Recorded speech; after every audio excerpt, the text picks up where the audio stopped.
அடுத்து சின்முத்திரை, 2 கையிலையும் சின்முத்திரை, சமணம் போட்டு உட்காந்து காலில் வச்சிட்றோம். இப்போ நம்ம பண்ண போகிறது கண்ணை மூடிட்டு நீண்ட சுவாசம். Close your eyes. மூச்சை நல்லா உள்ளே இழுத்து வெளியில் விடணும். மூச்சை வெளியில் விடுறப்ப ஆனந்தமாக வெளியில் விடணும். எவ்வளோ முடியுமோ அந்த அளவுக்கு நல்ல பலமாக முழுசாக மூச்சை உள்ளே இழுக்கணும். நிதானமாக வெளியில் விடுறப்ப ஆனந்தமாக வெளியில் விடுறோம். இது அதுக்கப்புறம் தான் பிராணாயாமம். கவனம் முழுசும் சுவாசத்தில் இருக்குது. இப்போ நல்ல மூச்சை முழுசாக உள்ளே இழுத்து வெளியில் விடுறோம்.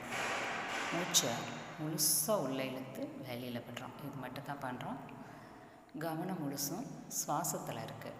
இது நீண்ட மூச்சு.